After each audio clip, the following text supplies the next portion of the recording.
Birds ने egg ले कर दिए, मगर अब नेक्स्ट मुझे क्या करना होगा? ये क्वेश्चन काफ़ी मरतबा मुझे देखने को मिला है। आज की वीडियो में मैं आपको बताऊंगा कि बर्ड से एग लेने के बाद जो प्रोसीजर होता है वो क्या होता है, क्योंकि हमारा सारा का सारा जो फ़ायदा होता है, जो बेनिफिट होता है वो इसके बाद होता है, और किस तरीके से हम लोग इससे बेनिफिट हासिल कर सकते हैं, तो इसके बारे में हम बात करेंगे। अस्सलाम वालेकुम दोस्तों, मैं हूं बॉबी और आप देख रहे हैं बर्ड्स लवर। आपको पता है कि बहुत सारे शायकीन की ये ख्वाहिश होती है कि उनके पास बर्ड्स एग ले करें, मगर बाज़ औक़ात ऐसा होता है कि उनके बर्ड्स एग ले कर देते हैं और वो बड़े खुश हो जाते हैं कि हम लोगों ने ब्रीड हासिल कर ली। मगर यहाँ पे मैं आपको बताता चलूँ कि ये कोई ब्रीड हासिल करना नहीं है। इसे हम सिर्फ ये कह सकते हैं कि आपके पास ये कंफर्म हो गया है कि आपके पास जो बर्ड हैं उनमें से एक फ़ीमेल है, क्योंकि जब कभी भी फीमेल अडल्ट होती है तो वो एग ले करती है, ख्वाह उसके साथ मेल हो या ना हो, ख्वाह उसने क्रॉसिंग की हो या ना की हो। आपने अक्सर औकात देखा होगा कि घरों के अंदर मुर्गियाँ होती हैं जिनके साथ कोई भी मेल नहीं होता, मगर उसके बावजूद भी वो एग ले करती हैं। मुर्गी का एग ले करना या किसी भी फीमेल का एग ले करना ये एक नेचुरली सिस्टम है, जो कि एक नेचुरल प्रोसेस के थ्रू होता है। इसलिए हम ये तो कह सकते हैं कि हमारी कंफर्मेशन हो गई कि हमारे पास जो बर्ड है उनमें फीमेल है, मगर हम लोग ये नहीं कह सकते कि हम लोगों ने इससे फ़ायदा हासिल किया है, क्योंकि फ़ायदा हासिल करने के लिए जो नेक्स्ट स्टेप मैं आपको बताने वाला हूँ वो काफ़ी कंपलसरी है। अगर आप लोगों ने मेरी पहली 3 वीडियोज़ देखी होंगी जिसमें मैंने आपको डाइट के बारे में बताया था, इसके अलावा किस तरीके से हम बर्ड्स को रखते हैं, उनकी पेयरिंग किस तरीके से करते हैं और उनसे एग किस तरीके से लेते हैं, ये तमाम की तमाम पॉइंट्स उसके अंदर ऑलरेडी मौजूद थे। अगर आपने मेरी इस सीरीज़ की पहली 3 वीडियोज़ नहीं देखी तो वो वीडियोज़ आप ज़रूर देखें, उसकी लिंक आपको डिस्क्रिप्शन में या फिर वीडियो की एंड में मिल सकती है। आपके बर्ड्स ने एग ले कर दिए, अब हमें ये करना होगा कि हम लोगों ने उन एग्स की कैंडलिंग करनी होगी। कैंडलिंग का तरीका भी मैंने पिछली वीडियो में आपको थोड़ा बहुत बताया था, मगर यहाँ पे मैं आपको बताता चलूँ कि कुछ स्टेप होते हैं कि हम अपने बर्ड्स की जब कैंडलिंग करते हैं तो किस तरीके से हमें करनी चाहिए। कैंडलिंग 2 तरह से हो सकती है। कुछ लोग ऐसे होते हैं जो कि अपने कैमरे को ऑन करके उसके ऊपर एग को रख देते हैं और उसकी कैंडलिंग करते हैं, जिसको मैं रिकमेंड नहीं करता। जो बेस्ट तरीक़ेकार है वो ये है कि आप लोगों ने एक टार्च ले लेनी है जो कि कैंडलिंग के लिए मखसूस आती है, जिसका साइज़ ज़्यादा मोटा नहीं होता, वो थिक होती है ताकि आसानी के साथ किसी भी मटकी के अंदर या बॉक्स के अंदर उतर सके। उसके बाद हम लोग क्या करते हैं कि उन एग को जो कि आपके बर्ड्स के नेस्टिंग के अंदर पड़े होते हैं उसके ऊपर आप लोगों ने उस टार्च को रख देना है और उसे ऑन कर लेना है।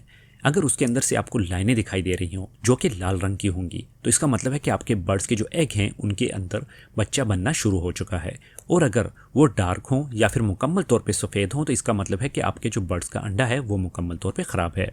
कैंडलिंग का फ़ायदा ये होता है कि हम अपने बर्ड्स का वक्त ज़ाया नहीं करते। मिसाल के तौर पे हमारे पास एक बर्ड ने एग ले कर दिए, हम लोगों ने उसके 5 से 10 दिन के अंदर अंदर कैंडलिंग कर ली, हमें पता लग गया कि उनके अंडे जो हैं वो ख़राब हैं, तो हम उन्हें उठा के फेंक देते हैं और मेल और फीमेल को दोबारा से अच्छी डाइट देना शुरू कर देते हैं और वो दोबारा से एग ले कर देते हैं। अगर फ़र्ज़ करें हम लोगों ने उनकी कैंडलिंग नहीं की, हम लोगों ने 20 से 25 दिन इंतज़ार किया और उसके बाद हमें पता लगा कि हमारे बर्ड्स के जो एग थे वो ख़राब थे, तो इसका मतलब है कि हम लोगों ने 2 महीने ज़ाया कर दिए, जो कि हम लोग नहीं करना चाहते, स्पेशली जब हम लोग अपने बर्ड से ब्रीड लेना चाहें।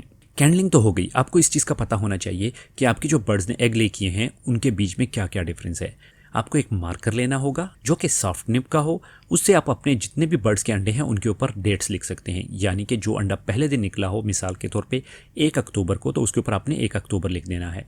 जो दूसरे नंबर पे निकला हो तो उसके ऊपर आपने नेक्स्ट डेट लिख लेनी है, या फिर आप ऐसे भी कर सकते हैं कि जो पहला एग हो उसके ऊपर आप 1 लिख लें, जो दूसरा एग हो उसके ऊपर आप 2 लिख लें, और इसी तरीके से 3, 4, 5 करके लिख लें।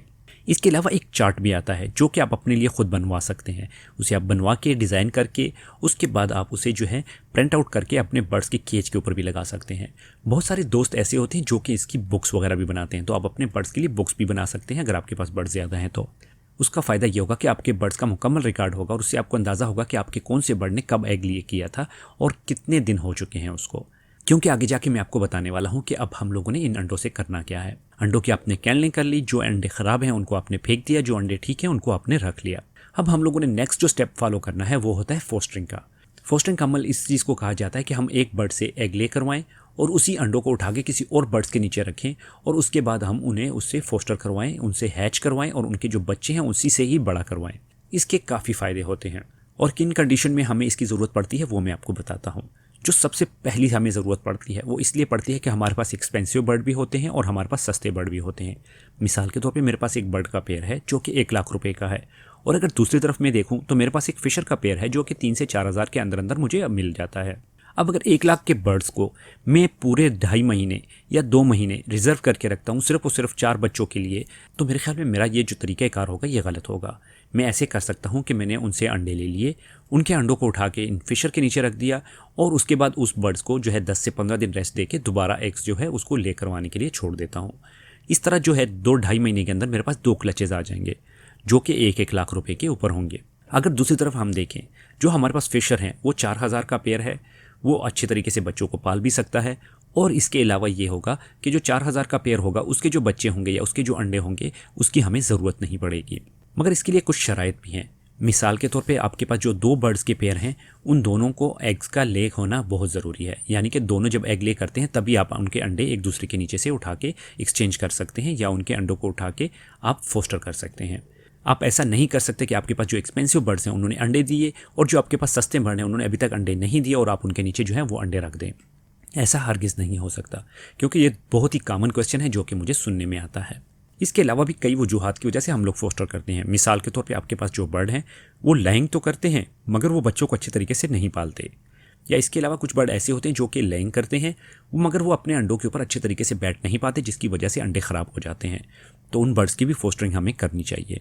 बाज़ हमारे पास ऐसे भी बर्ड होते हैं जो कि 1 या 2 अंडे देते हैं, तो उन बर्ड्स के नीचे भी हम लोग बाकी बर्ड्स के अंडे रख के उसे फोस्टर करवा सकते हैं। या बाज़ ऐसा भी होता है कि हमारे किसी पेयर में से एक बर्ड की डेथ हो जाए या वो फ्लाई कर जाए।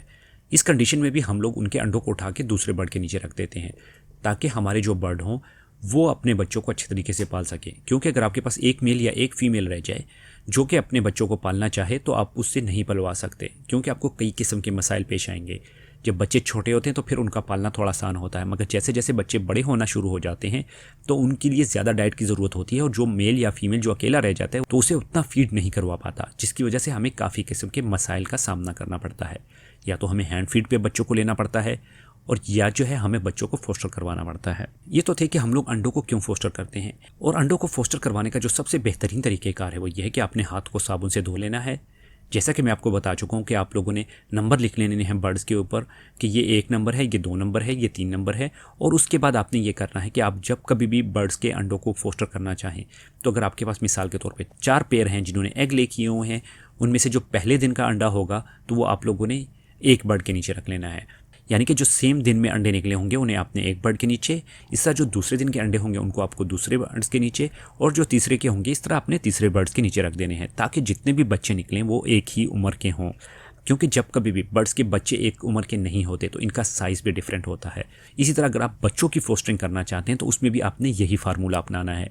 आपने तमाम के तमाम बच्चों को उठा लेना है, उनको मिक्स कर लेना है। उनमें जो छोटे साइज़ के होंगे उनको एक बर्ड के नीचे, जो उससे बड़े होंगे उनको दूसरे बर्ड के नीचे, और इसी तरह जो तीसरे साइज़ के होंगे उनको तीसरे बर्ड के नीचे रख देना है। इसके अलावा आपने ये भी करना है कि बर्ड्स के बच्चों को आपने बहुत ही अर्ली स्टेज में फोस्टर करना है। आपने ऐसा नहीं करना कि 20 दिन का बच्चा हो और आप उसे फोस्टर करें। ऐसा करना मुकम्मल तौर पे गलत होगा। उसका नुकसान ये होगा कि जिस बर्ड के नीचे आप उन बच्चों को रखना चाहते हैं जो कि बड़े हो चुके हैं तो उनके पेरेंट्स उन्हें कभी भी फीड नहीं करवाएंगे, अलबत्ता उनको मार पड़ेगी और उसकी वजह से उनकी डेथ भी हो सकती है। यहाँ पे एक और चीज़ भी मैं आपको बताता चलूँ कि बेहतर तरीक़ेकार ये होता है कि आप रात के वक्त अपने बर्ड्स के बच्चों को चेंज करवाएं। जिस वक्त बर्ड्स ऑलरेडी अपने बच्चों के ऊपर बैठे हों तभी आप जाके दूसरे बर्ड्स के जो बच्चे होंगे उन बर्ड्स के नीचे रख दें और उन्हें डिस्टर्ब ना करें, ताकि उसी के ऊपर बैठे रहें और जब सुबह होगी तो उनको ऑटोमेटिकली फीड करवाना शुरू भी कर चुके होंगे। इस तरीके से आप बर्ड्स के बच्चों को फोस्टर कर सकते हैं और उससे फ़ायदा हासिल कर सकते हैं। बाकी नेक्स्ट वीडियो में आपको बना के दूंगा रिकॉर्ड कीपिंग के ऊपर, क्योंकि रिकॉर्ड कीपिंग बहुत ही ज़रूरी होती है। हम अपने बर्ड्स की किस तरीके से रिकॉर्ड रखते हैं, किस तरीके से हमें पता लग सकता है कि कौन से बर्ड्स ने कितने बच्चे दिए हैं, ये तमाम के तमाम चीज़ें मैं आपको नेक्स्ट वीडियो में बताऊंगा। ये तो थी आज की हमारी वीडियो। उम्मीद करता हूँ कि आपको ये वीडियो अच्छी लगी होगी। अगर आपको वीडियो अच्छी लगी हो तो वीडियो को ज़रूर लाइक करें। व्हाट्सअप, फेसबुक, ट्विटर और इंस्टाग्राम पर अपने दोस्तों के साथ इसे ज़रूर शेयर किया करें। बाकी मेरे चैनल को सब्सक्राइब करना बिल्कुल भी ना भूलिएगा, क्योंकि मैं लेके आता हूँ आपके लिए इसी तरह की अच्छी वीडियोज़। और मिलते हैं अगली वीडियो में, तब तक के लिए अल्लाह हाफिज़।